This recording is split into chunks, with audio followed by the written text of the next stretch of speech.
Hello again, this is George, one of the participants in the Sports and Exercise Medicine MSc, and this is Alex, my colleague, who volunteered to examine his ankle.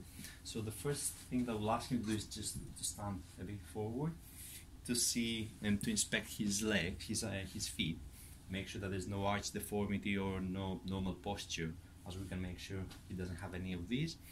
And then he's gonna just sit backwards, and I'm gonna examine his ankle. I'll have to give the camera to Alex. Yeah. All right.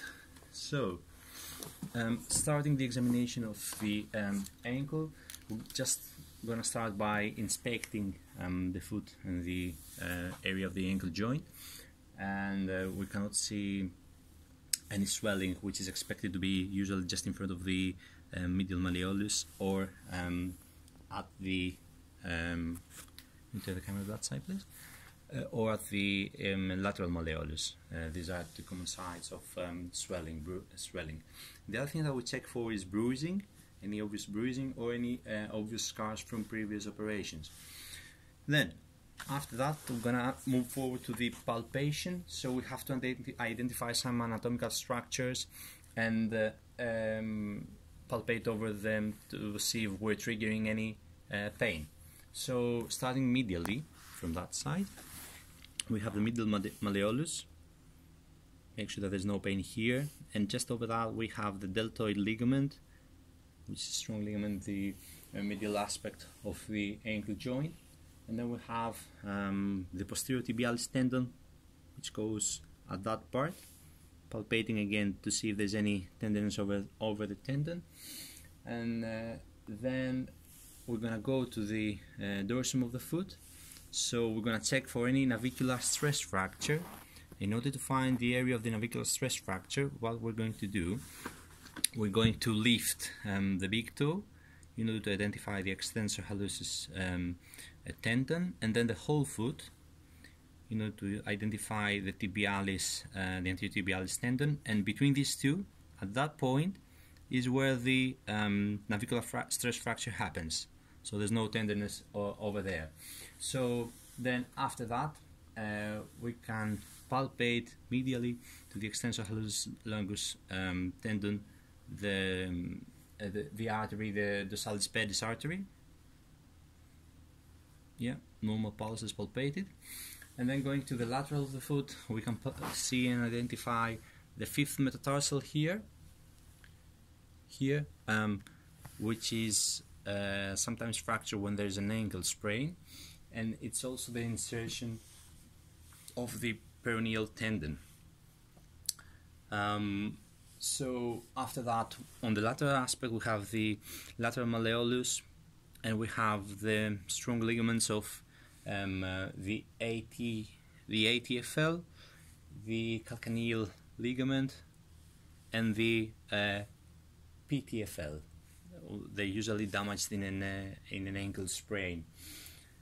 The next part of the clinical examination will be the range of motion. So the range of motion, you can show me now if you want. The range of motion is usually the plantar flexion, the dorsiflexion, inversion, and eversion. So I will kindly ask you to do all these things. So starting from the plantar flexion, like downwards, excellent. Dorsiflexion, good. Inversion, yeah, and eversion, excellent. So we can see that Alex has a good rate of motion, range of motion.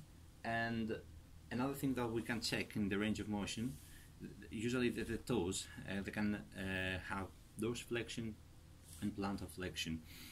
Just the toes, if you just do your toes, yeah, and plantar, excellent. And now we can check for the range of motion of the big toe, which is normal here. If it's limited, usually it's up to 70 degrees. If it's limited, so that's called hallux limitus. Then we can try to do again the same kind of examination, check the range of motion against resistance. So I'll ask, in order to check the muscles that are around the ankle joint, so I'll ask Alex to dorsiflex his foot against me, yeah, and plantarflex his foot against me, yeah, and avert his foot against me, yeah, and invert his foot against me. Good. So a good range of motion and adequate power, I would say. Then the next part of the clinical examination will be to check for any ligamentous laxity. So one of the tests that we usually do in order to check for the ATFL, if the ATFL is intact, is the anterior drawer. So what we do, we stabilize the fibula and we grab the calcaneus and we push back the fibula and pull towards us the calcaneus. So that's the test for the in order to check the laxity for the ATFL. Then another common test is the inversion stress test, which is a test to check the calcaneal ligament. So it's pretty much the same, but what happens, we grab again the fibula and the calcaneus, and instead of doing that, we just invert the foot. So that's a test for the calcaneus. And a test now to check the anterior tibial fibula, ligament, which is usually damaged in a high ankle sprain, is the squeeze test, where you squeeze the fibula and fib tip together, and you get a pain over the area of the anterior tibiofibular ligament. Or an alternative test for the same reason is to do a dorsiflexion and external rotation. So if we do a dorsiflexion and external rotation, we stress the ligament and we check for any pain at that point, at the point of the ligament. Next part of the clinical examination, in order to complete the clinical examination of the ankle, is to palpate the Achilles tendon, just right there, palpating the Achilles tendon. And just medially to that, we can palpate the retrocalcaneal bursa, which is right here. Check for any bursitis there. If that's tender, that part is tender. And we can check it as well by doing a forced plantar flexion.